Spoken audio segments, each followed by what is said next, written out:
कोण आहे कॉन्ट्रॅक्टर? कोण आहे? कुठे गेला?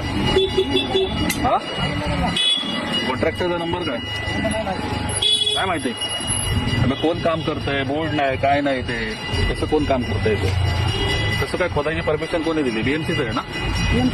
टीएमसी, हा टीएमसीचं आहे ना? मग ते टीएमसीचा कोणतरी पाहिजे ना कर्मचारी इथे. काय नंबर आहे? नंबर बोल. येईल का आता? येऊन गेला का यायचा भाग? हे बघा, असं इथे कुठेही खोदकाम कुठेही चालू करतात आणि याच्यामध्ये कुठल्याही प्रकारचा बोर्ड नाही की त्याच्याबद्दल काम आहे. कॉन्ट्रॅक्टरला त्याचा, हा जो वर्कर आहे त्याला कॉन्ट्रॅक्टरचं नावही माहीत नाही, काहीच माहिती नाही की कोण आहे. त्याला नंबर विचारला तर नंबरही सांगायला तयार नाहीये की बाबा हे कामच काय चालू आहे. अशा प्रकारे सगळा गोंधळ आहे. हे अगदी राज्य उत्पादन शुल्क ठाण्यामध्ये कोपरीच्या इथे आहे. कोपरीमध्ये जे असणारं आपलं राज्य उत्पादन शुल्क भवन आहे त्याच्या समोर अगदी हे रस्ता खोदून ठेवलं आणि अतिशय अडचण लोकांना साठी होते. आणि इथे प्रश्न विचारला की बाबा नक्की काय काम चालू आहे, ते सुद्धा यांना माहीत नसतं की नक्की काय चालू आहे.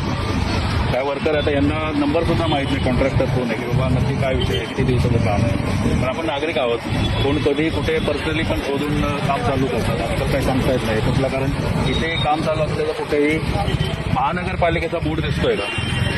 त्यामुळे आपल्याला विचारावं लागतं की हे प्रायव्हेट काम आहे की महानगरपालिकेचं काम आहे. आणि ते प्रायव्हेट काम असेल तर त्याने जर लोकांना त्रास होत असेल तर कितपत योग्य आहे. जर महानगरपालिकेचं आहे तर महानगरपालिकेचा बोर्ड का नाहीये?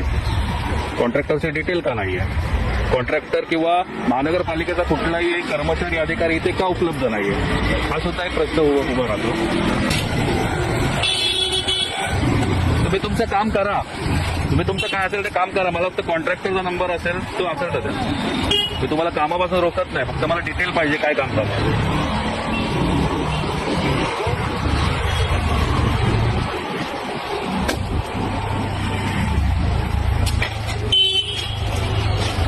कॉन्ट्रॅक्टरची डिटेल अजूनही माहीत नाही याला आणि फटाफट तो खड्डा भरण्यामध्ये लागलेला आहे. तर नक्की काय प्रकरण आहे आपल्याला कळेल तेव्हा आपण थोड्या वेळ थांबूया इथे. त्यांचा कोण कॉन्ट्रॅक्टर वर्कर येतोय, कोणी येतोय का ते पाहूयात.